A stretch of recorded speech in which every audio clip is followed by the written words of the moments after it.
ये है सऊदी अरब का लाइन प्रोजेक्ट, जिसको नियोम फ्यूचर सिटी भी कहा जाता है। इतना बड़ा मेगा प्रोजेक्ट आने वाले सालों में दुनिया पहली बार देखेगी।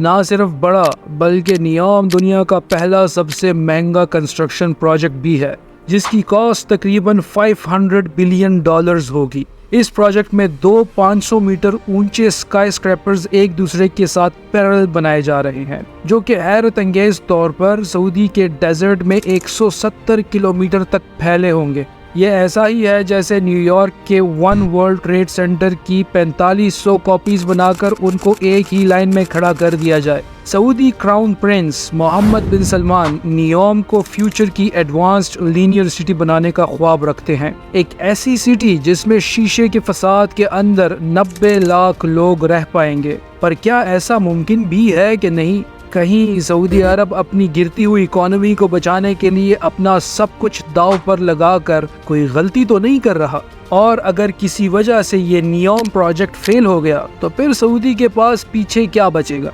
नियोम सऊदी अरब के ऐसे प्रोजेक्ट का नाम है जो अपनी नौइयत का सबसे यूनिक शहर कहलाएगा। ये सऊदी अरब के वेस्ट में गल्फ ऑफ अकाबा से शुरू होकर एक लाइन की सूरत में सऊदी अरब के ईस्ट में 170 किलोमीटर तक फैला होगा। 2021 में जब सऊदी क्राउन प्रिंस मोहम्मद बिन सलमान ने इसकी अनाउंसमेंट की थी तो उस वक्त कहा जा रहा था कि शायद ये प्रोजेक्ट कभी स्टार्ट ही ना हो पाए, लेकिन अभी सैटेलाइट इमेज में देखा जाए तो एक्चुअली इस पर काम शुरू हो चुका है। जो लोकेशन बताई गई थी एग्जैक्टली वहाँ बहुत बड़ी अंडर कंस्ट्रक्शन लाइन वाकई में नजर आ रही है।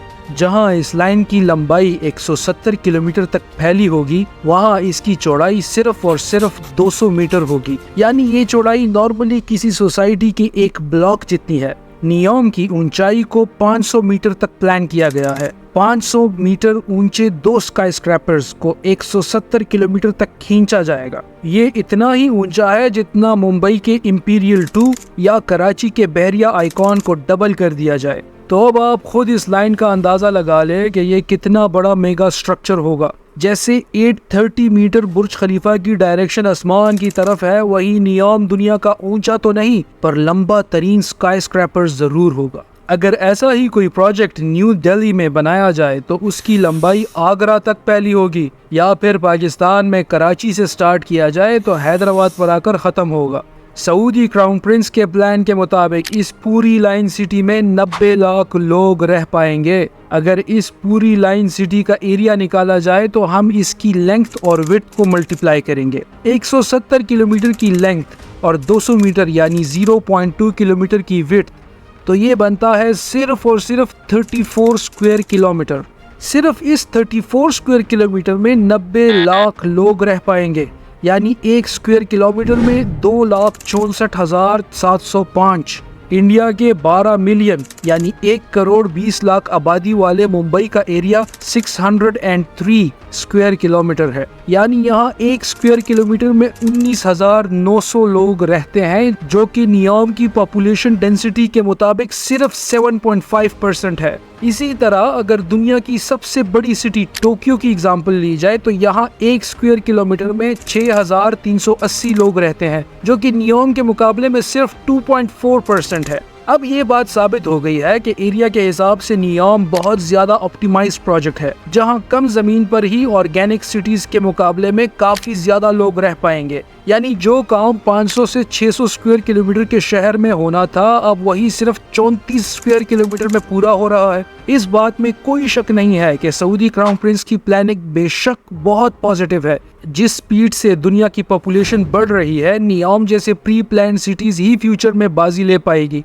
क्योंकि इसमें ऑर्गेनिक शहरों के मुकाबले में ज्यादा लोग बहुत कम रिसोर्सेज पर रह पाएंगे और इनको जल्द भी बनाया जा सकता है और काफी ज्यादा सस्ता भी। इस किस्म की सिटी को लीनियर सिटी कहा जाता है, क्योंकि नियोम एक प्री प्लान्ड लीनियर सिटी है। इसी वजह से इसके काफी फायदे भी है, जैसे कि नॉर्मल सिटीज में रिसोर्सेज काफी ज़ाया होते हैं, लेकिन लीनियर सिटी में सब कुछ प्लान होने की वजह से रिसोर्सेज का लॉस ना होने के बराबर होता है, जिससे ऑपरेटिंग कॉस्ट भी कम हो जाती है। इसका अंदाजा आप इस बात से लगा लें कि मेक्सिको सिटी की पॉपुलेशन भी नियोम सिटी की प्रपोज्ड पॉपुलेशन जितनी ही है, लेकिन अगर मेक्सिको सिटी में सारे रोड्स को ऐड कर दिया जाए, जिसमें मेन रोड्स, स्ट्रीट्स और एक्सप्रेसवेज भी शामिल है, तो यहाँ टोटल 3 लाख किलोमीटर से भी ज्यादा रोड्स बनाए गए हैं। इस रोड नेटवर्क को वन पीस में बनाया जाए तो ये अर्थ के 7.5 चक्कर लगा सकता है। इसके मुकाबले में सेम पॉपुलेशन वाले नियोम में सिर्फ 170 किलोमीटर का रोड नेटवर्क होगा।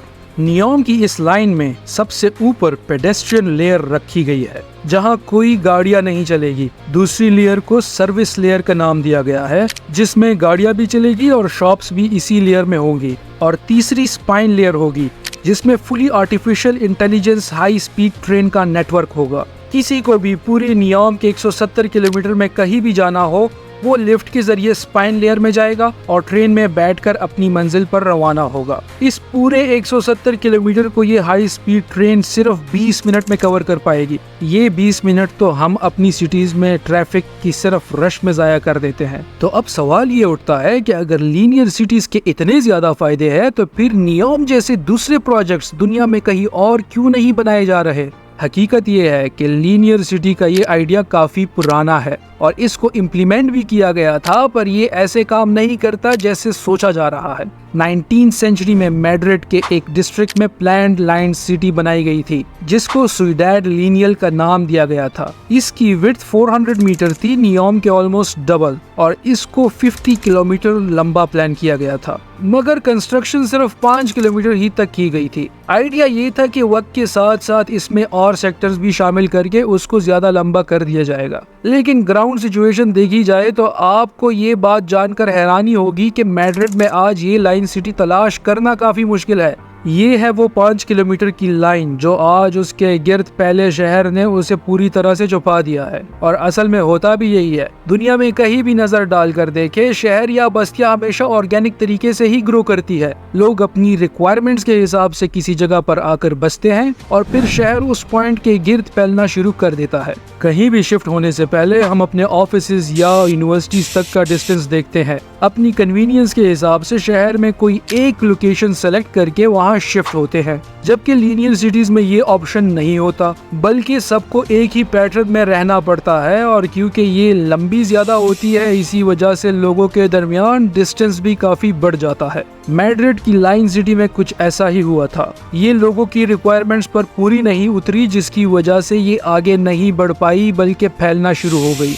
लीनियर सिटीज के एक्चुअली जितने भी फायदे हैं वो गवर्नमेंट्स के लिए है। उनको ऑपरेट करना आसान होता है और इसमें खर्चा भी कम होता है, लेकिन इंसान इसके अंदर बाउंड होकर रह जाते हैं। और सबसे बढ़कर लाइन सिटीज कितनी भी लंबी क्यों ना हो, लेकिन बाहर की दुनिया पे डिपेंडेंट होती है। डेली लाइफ की रिक्वायरमेंट्स पूरी करने के लिए सामान बाहर से ही आता है, और जाहिर है ये सारा सामान लाइन सिटी की एंट्री और एग्जिट पॉइंट से ही अंदर आता है। इस तरह इनकी एंट्री और एग्जिट पॉइंट्स पर नई ऑर्गेनिक सिटीज बनने शुरू होती है, जो फिर आहिस्ता आहिस्ता ओरिजिनल लाइन को डिस्टर्ब करना शुरू कर देती है। मैड्रिड के अलावा भी कई और मुल्कों में लाइन सिटीज के प्रपोजल्स दिए गए थे, मगर वो कभी कंप्लीट ही नहीं हो पाए या फिर उनकी कंस्ट्रक्शन से पहले ही प्रोजेक्ट कैंसिल हो गए। तो अब सवाल उठता है कि ये सब जानते हुए भी सऊदी अरब ने $500 बिलियन के इस नियोम के प्रोजेक्ट में क्यों हाथ डाला? सऊदी अरब ने एक्चुअली खुद को ऑयल की कमाई पर इतना यूज टू कर दिया है कि अब उनके लिए मसाइल खड़े होने शुरू हो गए हैं। जहां दूसरी अरब कंट्रीज ने बहुत पहले से ही ये खतरा पहले भांप लिया था और अपनी इकोनॉमी को टूरिज्म की तरफ डाइवर्ट कर दिया था, वहीं एक्सपर्ट्स का कहना है कि सऊदी अरब को आने वाले खतरा वक्त पर समझ नहीं आया। एस्टिमेट्स के मुताबिक 2050 के आसपास अर्थ के तमाम फॉसिल रिजर्व्स खत्म हो जाएंगे और इस आने वाली मुसीबत में सबसे ज्यादा सऊदी अराम को इफेक्ट होने वाली है। यही वजह है कि दुनिया तेजी से इलेक्ट्रिक कार्स या ग्रीन एनर्जी की तरफ जा रही है। सऊदी अरब, जिसकी 95% इकोनॉमी चल ही ऑयल की वजह से रही है, अब उनकी ये डिपेंडेंसी गले का हार बन चुकी है। एक्सपर्ट्स का ये भी ख्याल है कि इस डिपेंडेंसी से निकलने के लिए और सऊदी इकोनॉमी को टूरिज्म और टेक्नोलॉजी पर डाइवर्ट करने के लिए ही क्राउन प्रिंस ने ये कदम उठाया है। सऊदी का मेन सोर्स ऑफ इनकम है सऊदी अरामको, जिसकी टोटल मालियत $2 ट्रिलियन है। पर ये पैसे तो ऑयल कंपनी की वर्थ है, जो उनको हर साल $120 बिलियन का प्रॉफिट जनरेट करके देती है, जिसमें से करीब 70 बिलियन तो कंट्री के एक्सपेंसेस में बजट की सूरत में चले जाते हैं। पीछे बचते हैं $50 बिलियन। यानी अगले 10 सालों तक अगर ये प्रॉफिट कायम रहा तो तब जाकर सऊदी नियॉम के $500 बिलियन का खर्चा बर्दाश्त कर पाएंगे। और अगर किसी वजह से ये प्रोजेक्ट फेल हो गया तो फिर सऊदी के पास अपनी इकोनॉमी को डाइवर्ट करने का दूसरा इनकम रिसोर्स ढूंढने का वक्त नहीं बचेगा। आपका इसके बारे में क्या ख्याल है, मुझे कमेंट सेक्शन में ज़रूर बताइएगा। And the other main thing, subscribe.